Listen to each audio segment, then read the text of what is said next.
Quality और consistent performance के लिए सिर्फ सिल्वर पंप्स एंड मोटर्स, नाम याद रखना। આઈઆઈએફએલ ફાઇનાન્સર પ્રી ઓપનિંગમાં કંઈક 12-13% ઉપર છે. ઓબ્વિયસલી સેટલ થવા દઈશું આપણે, પણ આરબીઆઈ દ્વારા ગોલ્ડ લોન કારોબાર પર જે પ્રતિબંધ મૂકવામાં આવ્યો હતો તેને હટાવી લેવાયો છે અને હવે ફરી એકવાર ગોલ્ડ લોન પોર્ટફોલિયોમાં કામકાજ કરી શકશે આઈઆઈએફએલ ફાઇનાન્સ, એવા સમાચાર છે. અને એ સમાચારોને કારણે તેજી આજે સ્ટોકમાં જોવા મળી રહી છે. ચાર્ટ્સ સર કેવા લાગે તમને?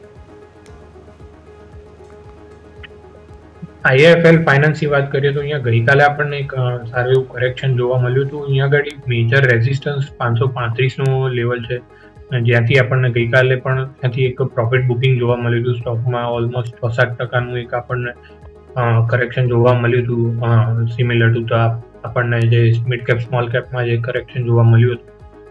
તો અહીંયા આગળ મારી સલાહ એ રહેશે કે એકવાર 535 ઉપર સ્ટોક સસ્ટેન થાય તો ત્યાં આગળ પ્રેસ લોંગ ડેફિનેટલી બિલ્ડ કરી શકાય છે, કેમ કે જ્યાં આગળ આ ન્યૂઝ આવ્યા હતા એ વખતે પણ એક ગેપ ડાઉન ઓપનિંગ થયું હતું અને એ વખતનો ગેપ હજી અહીંયા આગળ સ્ટોકમાં હજી ગેપ ફિલ કરવાનું બાકી છે. તો 535 ઉપર પ્રેસ લોંગ પોઝિશન બિલ્ડ કરીએ તો 580નો લેવલ સુધી જે પ્રીવિયસ ગેપ જે છે એ ફિલ થવા માટે રીટેસ્ટ થઈ શકે છે. તો ડેફિનેટલી 580ના લક્ષ્યાંક માટે ટેસ્ટ પોઝિશન બિલ્ડ કરી શકાય છે. કન્ડિશન એ છે કે 535 ઉપર એકવાર સસ્ટેન થવું જરૂરી છે.